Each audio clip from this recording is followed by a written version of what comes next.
with Carl and Sarah. A very good morning to you. Welcome to your news today. Coming up, more on Trump and Anthony Albanese's highly anticipated meeting as the pair finalise landmark minerals deal. Plus, King Charles' emotional meeting with the hero survivors of the Manchester synagogue attack. And Kaylee McEwen makes history as she breaks the 200-metre backstroke world record. First up, though, a former Prime Minister has almost derailed the meeting between Anthony Albanese and Donald Trump. I don't know anything about him. I mean, if he said bad, then maybe he'll like to apologize. Did an ambassador say something bad about him? Don't tell me. I don't. Where is he? Is he still working for you? Yeah. You said bad? Before I took this position, Mr. President. I don't like you either. I don't, and I probably never will. Luckily, Albo's charm and Donald's love of Australia got everything back on track. Let's go live to our political editor and Washington correspondent for a full debrief. Charlie, good morning to you. First up, the meeting seemed to go pretty well. About as well as could have been hoped, Carl, whether it was the charm, the minerals, the couple of $1 billion we're dropping on submarines or some other factor that is the reason Donald Trump loves Australia. That's what you saw there. Given all the risks coming into this, the fact that we walk away, Australia walks away with an assurance on AUKUS, despite that Pentagon review still going on, an $8.5 billion US critical minerals deal, so around 13 billion Australian dollars, and then effectively this assurance that Australia and the US is heading on the right track. That was clearly the message from Donald Trump, and this indication that he'd like to work further, plus the personal rapport that I don't think anyone would have expected between Anthony Albanese and Donald Trump. You can't pick two more differing backgrounds, but it all worked there in the Oval Office, Lozzie, except almost with Kevin Rudd. Oh, that was the really uncomfortable moment, and we felt that being there in the cabinet room. It was a bit of a cringe moment when Donald Trump was asking who that ambassador was that had said anything bad about him, and Kevin Rudd was sitting directly opposite, right across the road from the president. A bit of an uncomfortable moment. There was a few laughs as this was all said, and I think the really important moment, though, came when those cameras stopped rolling. As we were moving out of the cabinet room, there was actually an apology from Kevin Rudd to Donald Trump. He said sorry for those comments he'd made in the past. He'd made a few tweets back in 2020. He'd since deleted them as he became the ambassador. But an apology there. And Donald Trump said that all is forgiven, said that he looked like a nice guy to Kevin Rudd. So I think things have been smoothed out behind the camera. It's what it's called deliciously awkward, Charlie. So overall, a pretty good day for the PM after all the chatter. Yeah, that's Florida man meets Queensland man, Carl. Look, as good as it could have been possibly been. There's always risk going into this White House in particular, to walk away with the deals as they were done, but more importantly, to walk away with that personal rapport that wasn't guaranteed coming in. That's the biggest asset for Australia moving forward. It seems that Donald Trump is taking the foot off his accelerator when it comes to China. He was happy with that. Even defence spending, which the Secretary of War, who was in the room, had been so vocal about in the past. Donald Trump said Australia has to do what they have to do. So that's a step in the right direction. Overall, given the risk, given the lead up, given the wait, great result for Anthony Albanese. Very good, you two. Appreciate it. We'll talk to you soon. Well, the federal government is accusing Beijing of a dangerous incident between a fighter jet and an RAAF plane in the South China Sea. The Chinese jet fighter allegedly released flares close to an Australian surveillance plane. Nobody was harmed, but Richard Miles said the Chinese action was unsafe and unprofessional. More than $11 million worth of cocaine has been seized, with the Australian Federal Police foiling an alleged international organised crime operation. Chilean police discovered 36 kilograms of cocaine destined for Australia, allegedly hidden in mining equipment. The equipment was then sent to Australia with the cocaine removed, where the AFP officers were waiting to see who would collect the shipment. 2 Western Sydney men have been arrested over their alleged roles, with 3 arrested in Chile. Well, new gouging rules could see supermarkets cop up to $10 million in fines. The government will consult over the new legislation until November 3rd, with the new laws expected to come into effect by the end of the year. Companies with a turnover of more than $30 billion would be subject to the updated regulations. A landmark study could help treat and prevent breast cancer, with scientists discovering pregnancy and breastfeeding can help improve immune protection against the disease.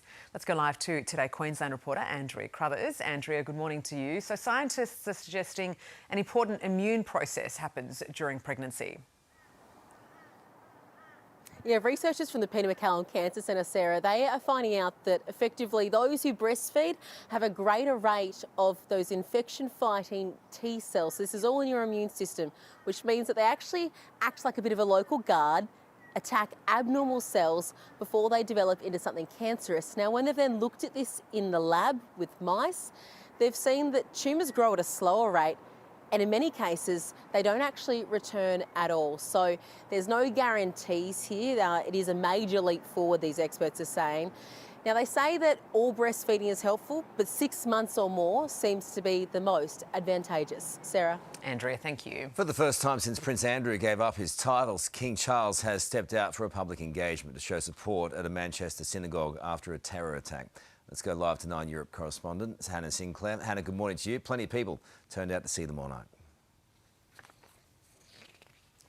Good morning, Carl. Yeah, that's right. Dozens of people braved the rain to see the King in Manchester, swarming him as he left the synagogue. Inside the place of worship, King Charles wore a kippah as he met with survivors of the recent terror attack, as well as the broader Jewish community, before heading to the local police headquarters to acknowledge the heroic efforts of emergency responders. Jihad al-Shami was shot dead by police after carrying out the car ramming and stabbing attack, which killed 2 men and injured several others. This was the King's first public engagement since his brother, Prince Andrew, agreed to give up his remaining titles amid ongoing scandals. Carl? Hannah, thank you. Well, in a move reminiscent of the 1984 film Footloose, a Circular Quay wedding venue has banned dancing. Gabby, they say it's because of heritage restrictions. What? Sarah, good morning to you. This is wild, isn't it? Personally, I am not interested in attending a wedding if I can't kick off my heels after 9 p.m. and get on the dance floor with my girlfriends and punch out a bit of uptown funk with a champagne in hand. Isn't that what a wedding is all about, right? Apparently not here at Hinchcliffe House in Circular Quay. They have put a complete ban on dancing for up to 200 guests. They say it's because of the beams flexing in their roof in this heritage building. It was built in 1860 and was originally a wool store. It has been revived. It's a beautiful venue, but no dancing for any of their guests. It was heritage listed in 1999, and they're very keen to preserve the heritage of this building. What do you reckon? Are you interested in going to a wedding if you can't cut sick on the dance floor? Gabby, my wedding would not have happened if you couldn't cut sick on the dance floor, let me just tell you that. Crazy. Choose a different venue, I reckon. Thank you, love. I know. In other news, dubbed as the wild weather capital, Queensland's southeast has been warned to brace for another summer of natural disasters. Suncorp Insurance revealing 9 out of 10 of the hardest hit suburbs in the country are in Queensland's southeast. The state's far north is also on high alert as the Weather Bureau predicts a higher than average rainfall over the coming months.